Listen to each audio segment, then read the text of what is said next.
before we start this video, I would like to drop a quick thank you. Because when I branched out to the Wings of Fire fandom, I did not expect to attract so many people already. And ever since then, you guys have been really supportive. It really means a lot to me. Because I know that whenever I have a bad day at school, I could always come home and realize that scattered across the earth, there are people that find what I do entertaining. So yeah, I just figured that right now, it's worth letting y'all know that I appreciate all your support. Anyways, without further ado, let's get on to the video. Greetings, fellow travelers. Welcome to Wings of Fire First Impressions. And today... Okay, I'll stop. So today, we're back with more Wings of Fire First Impressions. It's been quite some time since I've done this. Well, quite some time, by which I mean after my last upload.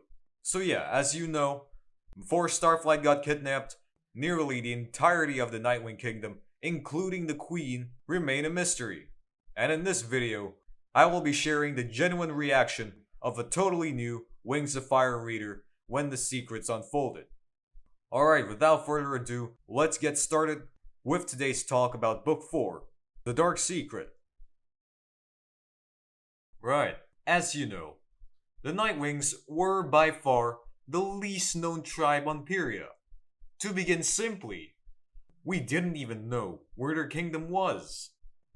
It wasn't mapped by the other kingdoms. But this one book uncovers all their secrets, hence the name.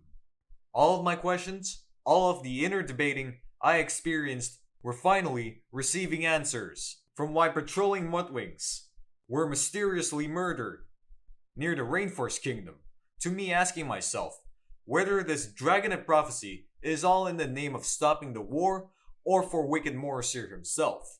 Yeah, I have to say, these answers hit real hard. So hard to the point where I became numb with emotions at the end. Because you see, I have been yearning about why this Dragonite prophecy keeps drifting away from what actually happened. Why we got a Rainwing instead of a Skywing, mercifully. Otherwise, the Rainwing Kingdom will fall directly into the talons of the Nightwings. Also, we got replacements who weren't even born in the brightest night. And none of them got along with each other. Big difference to the actual DoD. So because of that, I became deeply skeptical about this prophecy and this Talons of Peace thing. My theory had something to do with Wicked Morrissey taking over the Sandwing Kingdom, along with Blister becoming queen, and possibly conquering the entire continent, due to Blister saying something along the lines of, "Give me the Dragonites and we'll both get everything we want." The final answer is kind of close, and it has a better reason than what I've imagined.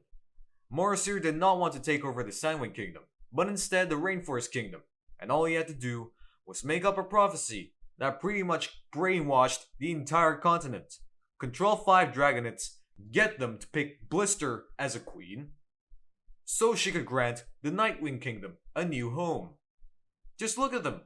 They are by far the most vulnerable out of all tribes. Their one and only threat is an actively raging volcano. Worst of all, they can't control it. Because as we all know, nothing surpasses Mother Nature. She could end this world right now if she wanted to. Let alone the Nightwing's Island.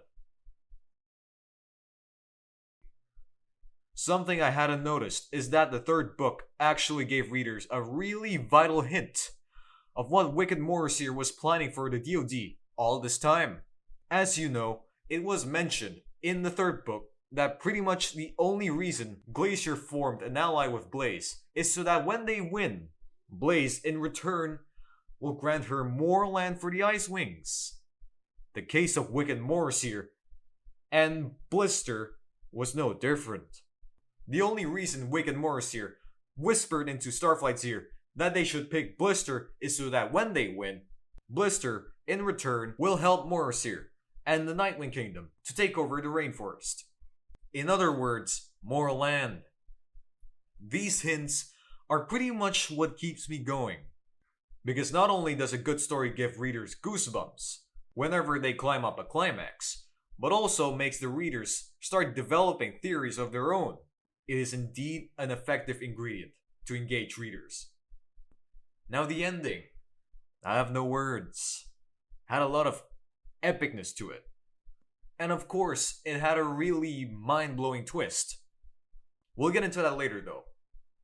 Now this may come as a surprise to you guys, but I just love watching things crumble and blow up.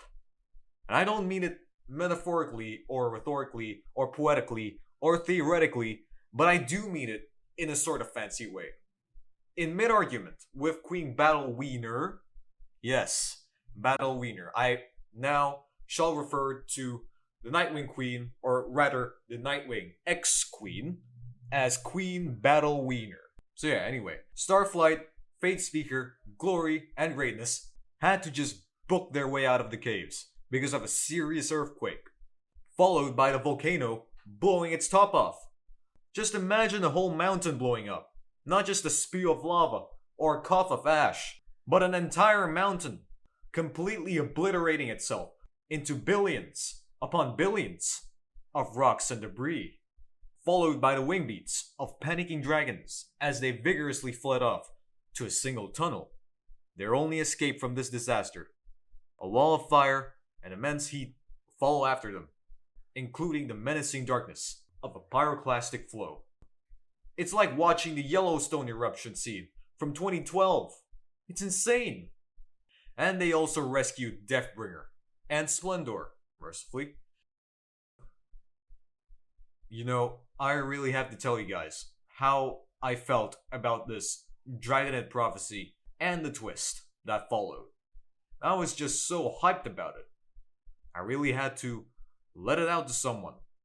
Someone who also reads the novel at least. Otherwise, I wouldn't be able to sleep peacefully without contemplating how numb I felt when the twist broke out. So then, I decided to share it with you guys. Now let's take our time to realize how long we believed that the Dragonhead prophecy was actually real.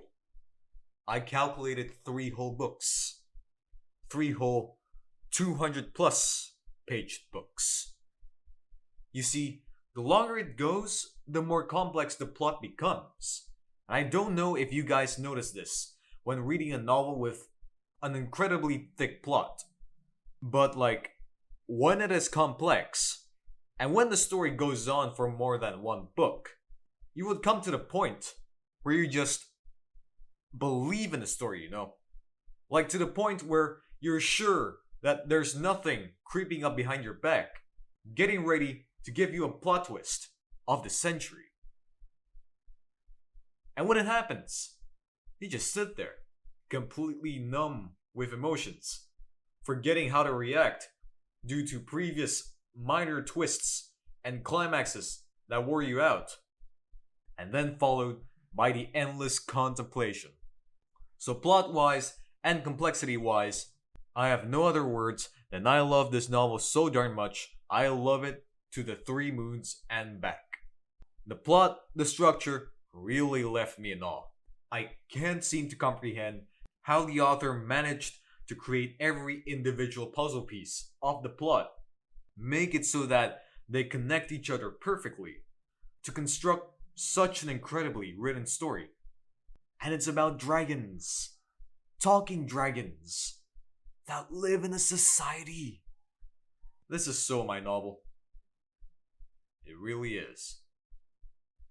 But you know, I should probably save those words until the end of the series, because I haven't even finished Arc 1 yet. I still got a long way to go. Alright, that's pretty much all I want to say about The Dark Secret. Now, as I said in one of my posts, I will be uploading another video in connection to this one, which is gonna be about Starflight. But Jazz, why would you do a video on Starflight out of all characters in Arc 1? Well, let's find out when it comes out. Alright, with that being said, thank you guys so much for stopping by, and I wish you all a good day. Peace.